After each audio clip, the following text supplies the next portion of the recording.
season. It's great for me to be in Niceville, Valparaiso Club. I actually have two sons that go to the STEM Academy. And what a gift that is to have in your backyard. The #1 school, not just STEM school, middle school, elementary school, it's a #1 high school in all the state of Florida is right here in your backyard. So kudos to you guys for having that here. And I can tell you the education is fantastic. My son finished 6th grade last year. He was in 7th grade. I got another one that just started in 6th grade. It's been a wonderful experience for us. So now it's my honor to introduce our district governor.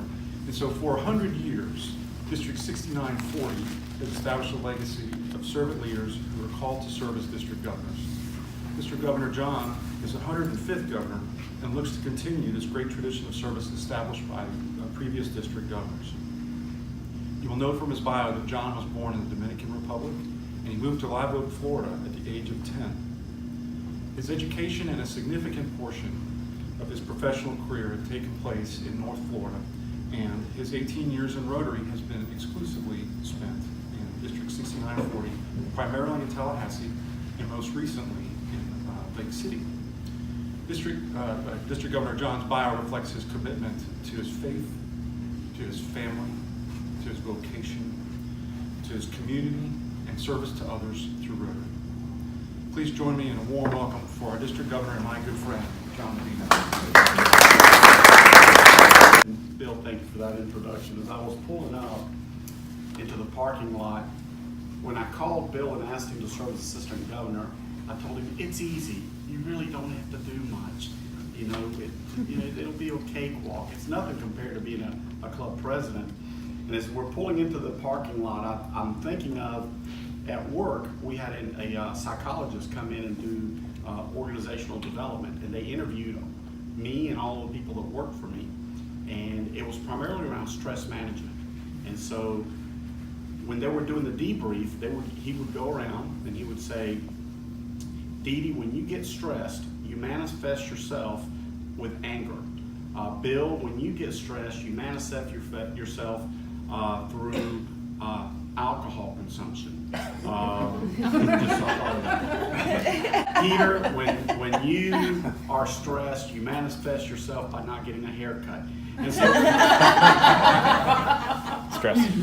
This obviously I'm kidding. This psychologist though was nailing it, and he gets to me at the end. He goes, John, you're not going to believe this. You handle stress extremely well. You don't get stressed, but I found out that you create a lot of stress. It really is an honor to be here in Niceville, Valpo. It is the privilege of every district governor to visit all 50 clubs and see how unique each club is, the impact they have on the district, and the fellowship that we have within our fellow Rotarians. So I thank you for allowing me to be here. As the program indicates, I was born in the Dominican Republic. I was very glad to see that the Dominican flag is in here. It's right up front. About there. Thank you very much. That wasn't planned. I know. We were hosted in Gulf Breeze. We were hosted by General John Adams and his wife Laura. And as a treat for me, he hung the Dominican flag from the front of his house. The value of houses went down 10%. So don't do that. I was born in the Dominican Republic. I came to this great country at the age of 10. I moved to Live Oak, Florida. Spanish is my native language. French was my second language. And I was actually learning German when I came to this country, which didn't help me a daggum bit when I moved to Live Oak, Florida. I'm still learning English, and so please be patient with me. I do feel blessed to have grown up in Live Oak, Florida, a community much like Niceville, and I've had a number of friends from Niceville. Community that promotes a strong work ethic, that promotes education, that promotes caring for others, in particular your neighbors, and service above self. And so very glad to have grown up there. Also the community that introduced me to my wife and love of almost 30 years, my best friend, and my God, That's with a little G, the governor's official driver. And so please help me welcome. You know, we could raise a lot of money for the foundation if we could just have a little camera. Dee doesn't know I'm going to say this. A camera in our car to watch our interaction. It's probably better that we don't. I am not a good passenger, and so I am working the entire time she's driving. I'm working. I'm on the phone, on the computer, and so you'll see my facial expressions when I think she's getting too close or she's not going fast enough, and so we communicate through eye. And I say, And so she's been able to listen in on my conference calls. And so periodically she'll go, well, he's an idiot. He just doesn't know what he's doing. that's not true. I know what you're thinking. You're looking at her, you're looking at me, and you're thinking, John, you're living proof the women from the South marry down. And you would be correct. Let me introduce you to the rest of my family. My oldest son, J.A., works with an accounting firm in Tallahassee, Florida. He was an interactor in high school and is now a rotoractor with the Tallahassee Rotaract Club. My middle son, Harvard, is an IT recruiter in Jacksonville, interactor, RILA participant, and is a rotoractor with the Jacksonville Beach Rotaract Club. And Mary Claire, my daughter, is a senior at FSU, and she was an interactor, RILA participant, and I have no doubt that she'll be a rotoractor and a Rotary. I am so blessed, and as I'm saying this, I am looking at Peter and I am thinking about Christopher.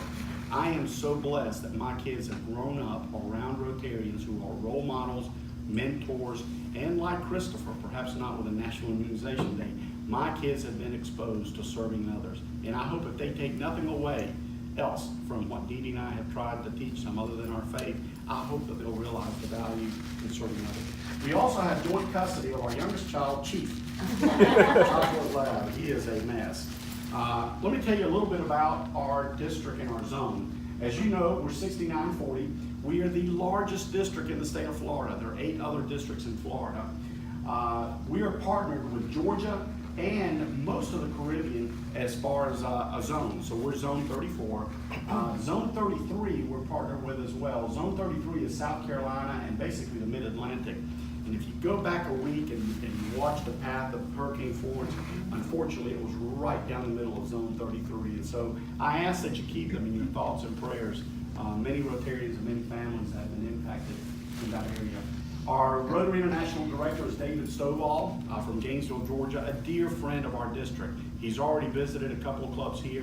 He will be at our district conference, and so I hope that you'll come to the district conference and see him there.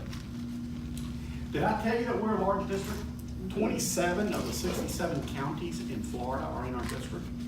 380 miles from Perdido Bay to Lake City to Williston, Chiefland, Trenton, to the Georgia-Alabama lines, 2 time zones, 50 clubs, about 2,400 Rotarians. Would you agree that we have a huge, large district? We do. We really do. You know, Rotary has an interesting way of putting things into a global perspective. And so I met the district governor for the state of Alaska. She says to me, John, do you realize that Alaska is 1/3 the size of the contiguous United States? And she knew that my entire education was from the South, so she says, do you know what contiguous means? True Southern gentleman. I said, yes, ma'am, I think I do. She says, John, let me tell you about my visits. 90% of my club visits involve an airplane, a snowmobile, a ferry, a sled, or I have to ride something. And she was ecstatic that she no longer had 3 clubs in Russia. So folks, I commit to you, I will never complain about the size of District 6940. I particularly want to thank the 104 district governors that have come before me. I stand in their shadow, and I am blessed in the fact that so many of them are still alive, are still active in Rotary. They are my role models, they are my mentors, and in many cases, some of my best friends.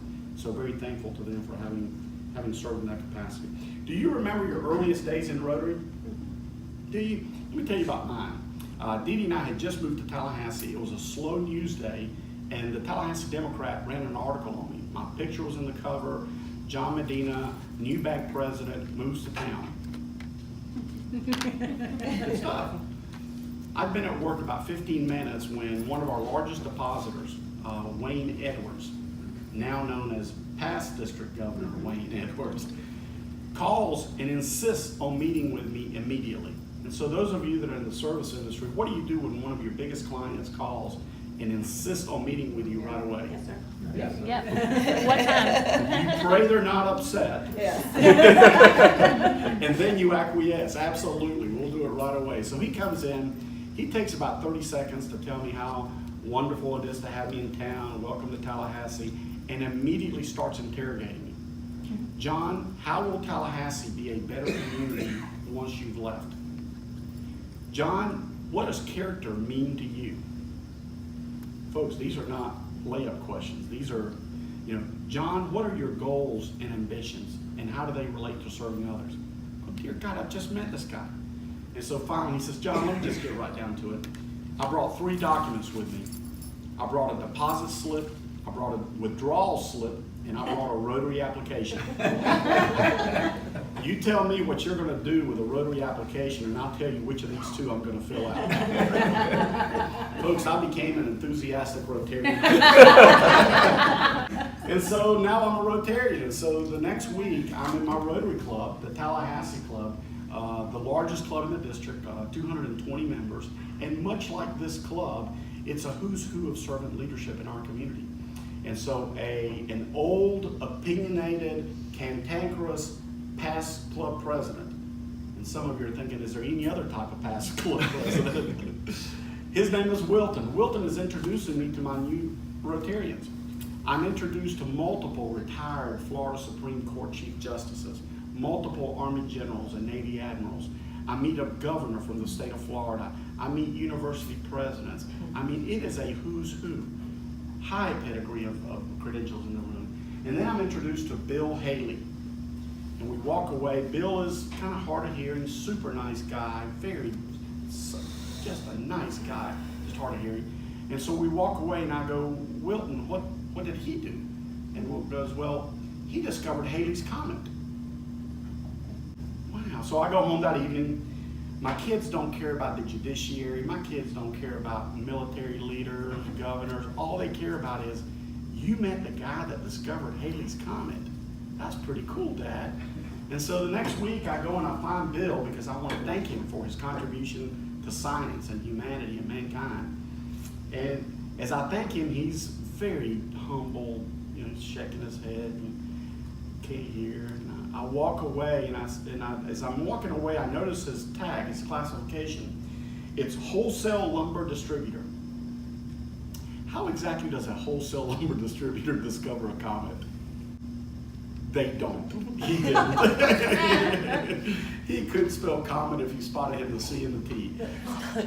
I learned the 5th tenet of Rotary. Is it fun? And sometimes, is it fun can come at my expense. And so Bill is still there. Love him. Super, super guy. So let me introduce you to our Rotary International President, Barry Rassin, and his wife, Esther. From the Bahamas, he's a retired healthcare executive. Actually has an MBA in healthcare from the University of Florida. He is a dear friend of the state and a dear friend of our district. Came into Rotary through rather unique circumstances. Sam Owari from Kampala, Uganda was the designated president for this year. And as you may know, it takes 4 to 5 years to prepare for your year as RI president. Dee Dee and I were with Sam in Atlanta at last year's international convention and actually had lunch with him, sat right next to him, one of the most humble servant leaders you would ever meet. About a month later, he passed away from complications over a relatively simple surgery. And so the world of Rotary got thrown into a tailspin. The board of directors had to go through the selection process. Barry was selected and literally had to put his life on hold and dedicate it completely to Rotary. So I really thank Barry and Esther for doing this. And so Barry's theme this year, as you may know, is Be the Inspiration. And it's Barry's way of encouraging us to find unique ways to encourage future servant leaders. And so I ask you to do that. Being a Rotarian is people who plant seeds for trees under whose shade they'll never sit.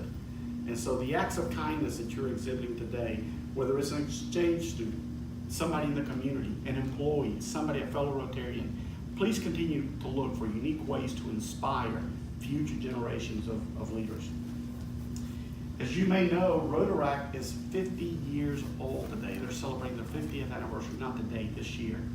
Let me tell you what a visionary leader we have in Barry. His goal this year is to double the size of Rotary globally. Think about it. It's been around 50 years, and in 1 year, we're going to double the size. And we're well on our way. And so I really appreciate everything that everyone is doing to help in that regard. And so so can a small club make a difference? You bet they can. And so let me tell you about a small club. If you've been to RLI, you've seen this. In 1905, Paul Harris founded Rotary with 3 other individuals in 1905. Think about that. Now, I'm convinced that this guy over here is still alive, and he's a member of the Tallahassee Club. Thank you. Some of you are mathematicians. A small club can make a difference. Look at what Rotary has done over the last 100+ years, how we have changed mankind and humanity, all because 4 individuals decided to make a difference. So yeah, a small club can absolutely make a difference, and I think you're doing it every single day. Let me introduce you to the future of our leadership in our district. And so Ennis Richards from the Pensacola Club, I pray for her every single day. Why is that? She's taking your role. You're exactly right. I like the sound of 105th governor, not the 106th. I want her to be the 106th. And so please keep her in your thoughts and prayers. Jan Pooley from right near here, Fort Walton Beach. We love Jan. We love Jan too. And so this is the part where I tell you, I've been talking for about 10 minutes. You know that I like to have fun. You know that I believe in fellowship and being witty at times. So I have to tell you when I'm being serious, and so I am being serious now. The future leadership of this district is in phenomenal hands. I have known these 2 ladies for a number of years. They're the epitome of great Rotarians. Their heart's in the right place. They are true servant leaders, and they will work diligently to make your club and the district a huge success. I have vowed to do anything I possibly can to help them be successful, and I hope that you will do that as well.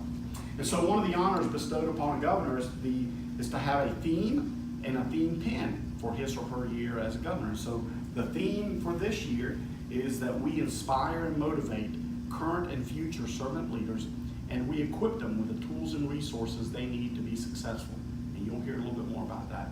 I'm glad that my theme is very well aligned with Barry's theme of being the inspiration. You'll also notice you should have a pen. You know what Rotarians do with these pens once you've passed them out?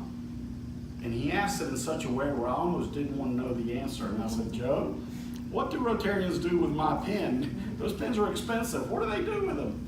He says, well, let me tell you what I do. I take the post off the pen.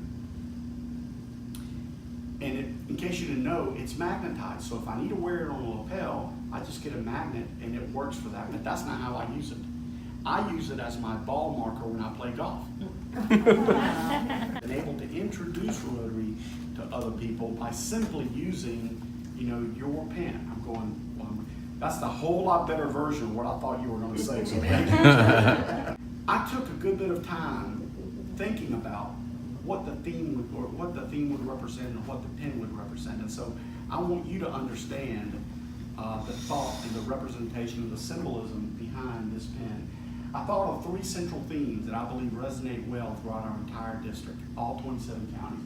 The first one is water, and while we are all blessed with an abundance of natural resources, beaches, springs, rivers, lakes, an abundance of clean water, we also support water projects in Mexico, in Haiti, in India. I'm aware of one global grant in India that provides clean drinking water and sanitation to 140,000 students every year. A sustainable project. Think about that.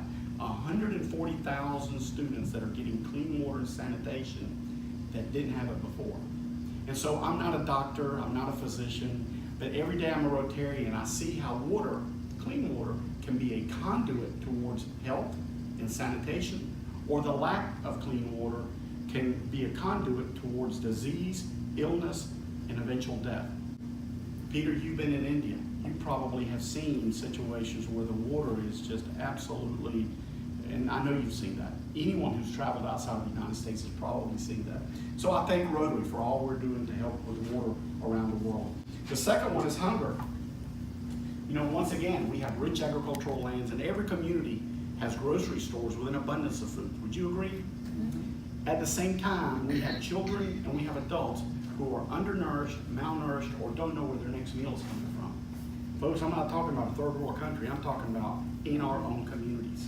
And so, again, I thank Rotary for all Rotary is doing to help eradicate hunger around the world and in our own communities. And finally, literacy. Literacy. Once again, and Bill gave me a great setup, once again, we're blessed with colleges and universities and schools in our own district. You know, the top school in the state of Florida. That's great. That's amazing. We're sitting here in this university. Thank you, Amy, for allowing us to be here. The number of schools in our district that are 100% free and reduced lunch and have failing grades on basic standardized tests. Okay? Enjoy what you have, but realize this is not the norm.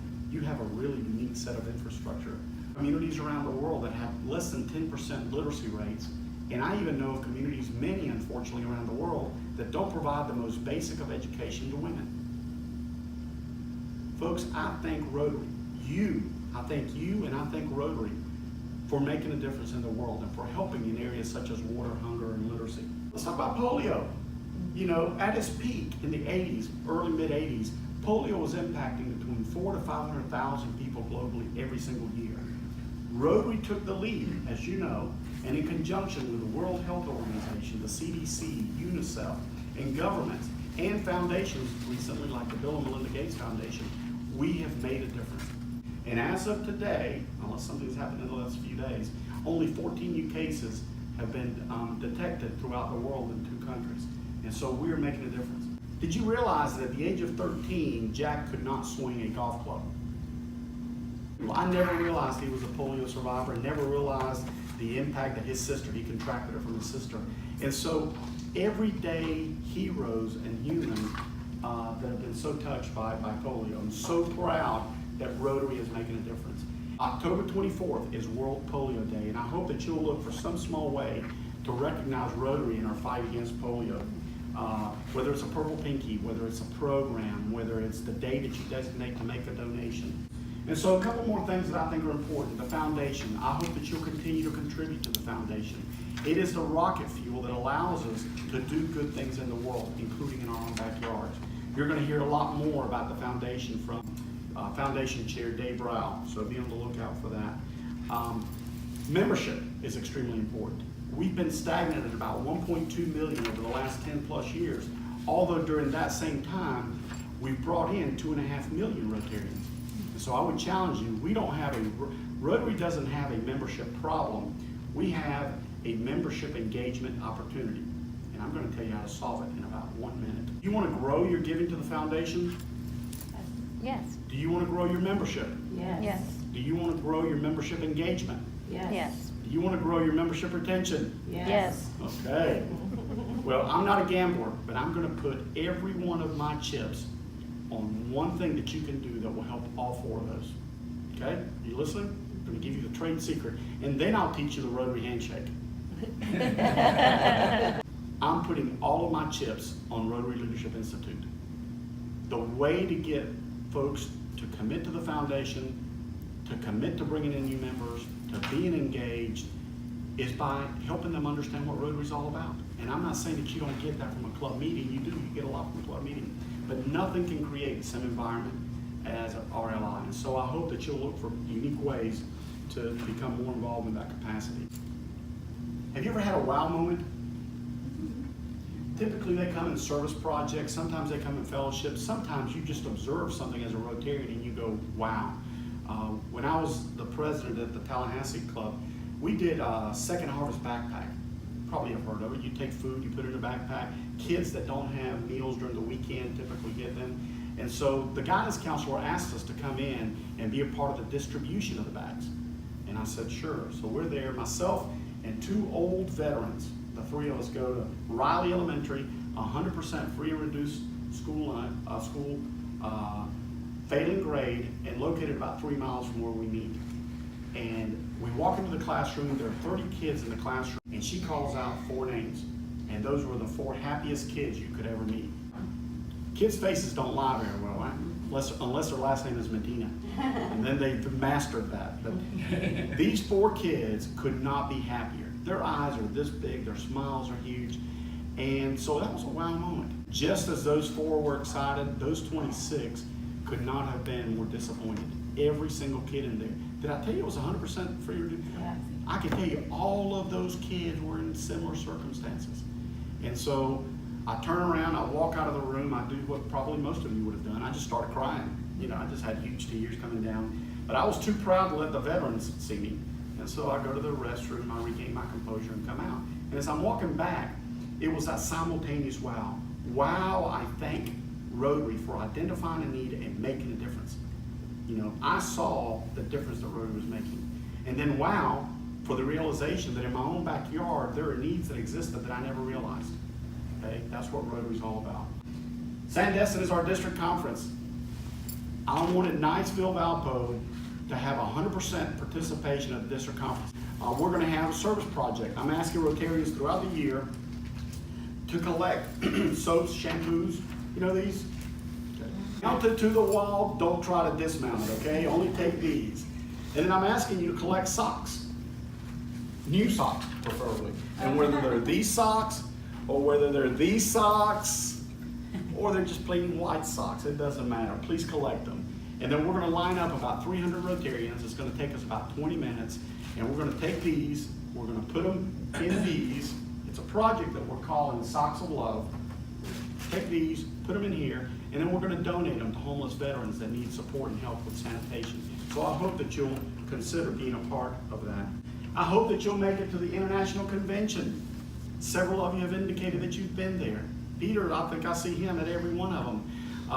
Please continue to think about going there. It's a great way to see Rotary from a global perspective. This coming year is in Hamburg, Germany, and it will be a phenomenal time.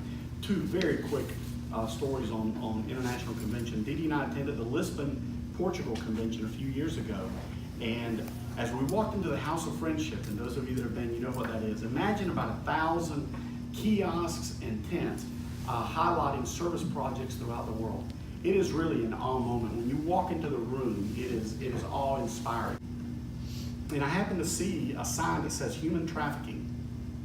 Okay, now please pardon my ignorance. I told you I'm from Live Oak, right?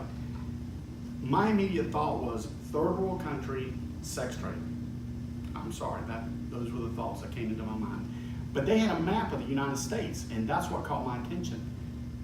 Guess what the #1 city in the United States is for human trafficking? Washington, D.C. Oh yeah. Oh, that's a good one. I'm gonna change my presentation. I'm gonna build that into it. It's Atlanta. It's Atlanta. Mhm. Guess what the number 4th or 5th city in the country is for human trafficking? New Orleans, Jacksonville. I'd say San Francisco. Destin, Florida. Yeah, we had, That's a seminar at Volusia County 2 years ago. And so can I tell you how Wow. shocked we were, first when we realized that Atlanta, which is so close to us, but then when we saw Destin, we went, wow, that awakened our soul. We had no idea. And then we learned that in human trafficking vernacular, there's a concept called the I-10 corridor. Yeah. Now let me tell you, I-10, as we know it, is known for great high school football, homecoming dances, beaches, you know, all the things that we know. I would have never associated the I-10 corridor with human trafficking. So it awakened our soul. The next thing that awakened our soul was we were running late for our very first meeting, which started at 8:30 in the morning. It was 8:15 in the morning, and Didi and I are having a marital problem. She hasn't had coffee yet. It's a big problem. It's a big problem. So we're standing in line waiting to get coffee, and these 6 gentlemen are impeccably dressed. Same hat, blazers, trousers, shoes, from Denmark. Very distinguished looking. They're taking forever. All I want is a cup of coffee in her hand and to get inside so we can get a seat, right? Eventually, finally, they turn around, and each one is holding a pint of beer. And that's exactly what I did. I kind of snickered. And the oldest of the gentlemen says, "Are you getting beer?" I go, "No, sir, it's too early in the morning for me." And without breaking a smile, he says, "Well, son, you can't drink all day if you don't start in the morning." That awakened my soul. Here, I asked every club president to identify a shining star and a rising star. And I've had to go back to several of them and remind them as club presidents that they could not nominate themselves. I didn't. I'm glad to tell you Kim did not nominate herself. You did a good job. Thank you. And so let me read to you the caption, and then you try to figure out who this person is.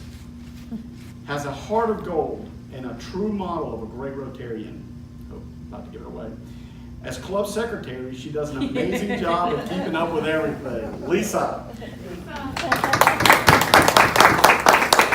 Lisa, if you can stick around, we'll get some pictures right afterwards. I will. Thank you for your service. Thank you for all that you do.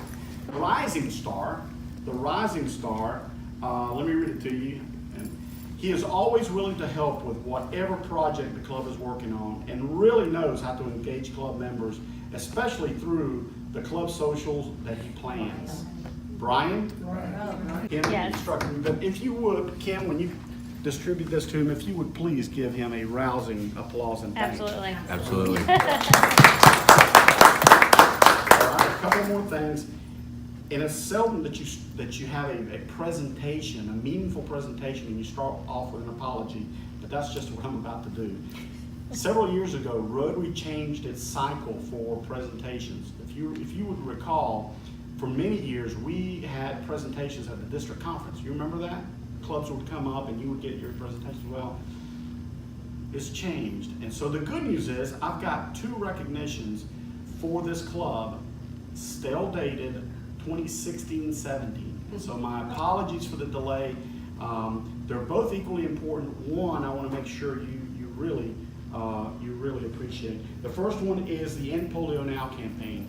Thank you for your continued contributions to the End Polio campaign. We really have an opportunity that frequently to present these. And so for 2016-17, the presidential citation. And so I thank you. How about a round of applause for yourself?